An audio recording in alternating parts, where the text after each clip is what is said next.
மீட்பின் முன் சுவையாதல். பின்பு அவர் தம்முடைய சீசர்களை நோக்கி, இடர்கள் வராமல் போவது கூடாத காரியம், ஆகிலும் அவைகள் எவனால் வருகிறதோ அவனுக்கு ஐயோ.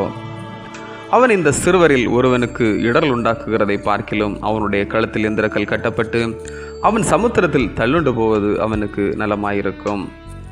உங்களை குறித்து எச்சரிக்கையாயிருங்கள். உன் சகோதரன் உனக்கு விரோதமாய் குற்றம் செய்தால் அவனை கடிந்து கொள். அவன் மனஸ்தாபப்பட்டால் அவனுக்கு மன்னிப்பாயாக. லூக்கா 17:1-2-3. சின்ன தூரம் எட்டுவதற்கு பல மீட்டர் தூரம் சுற்றி செல்லும் எறும்பு கூட்டத்தை கவனித்து பாருங்கள். முன் செல்லும் எறும்புகளை பின்பற்றுவதால் இந்த பரிதாப நிலை. லூக்கா 17:1-3 வரை உள்ள திருமறை பகுதியில் இயேசுநாதர் தம் அடியவருக்கு சொல்லும்போது, இடர்தல் இயல்பாக இருப்பினும் இறை அடியவர்கள் இடரக்கூடாது.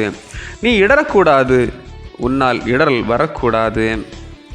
இரண்டாவது இறைவார்த்தையில் இந்த சிறுவரில், அதாவது நாளைய சபையின் சமுதாயத்தின் நம்பிக்கை நட்சத்திரங்களான இந்த இளைய தலைமுறை இடர்வதற்கு காரணமானவர் தண்டிக்கப்பட வேண்டும்.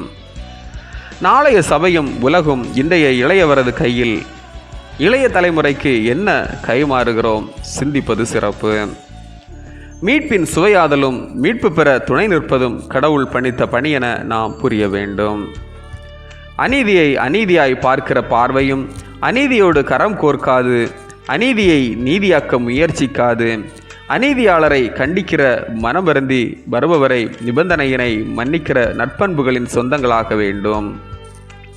பிழை உணர்தல், மனம் வருந்துதல், ஒப்புக்கொள்ளுதல், ஒப்புரவாகுதல், இந்த படிநிலைப்படி கொடுக்கிற மன்னிப்பை கிறிஸ்து இந்த பகுதியில் நமக்கு வலியுறுத்துகிறார்.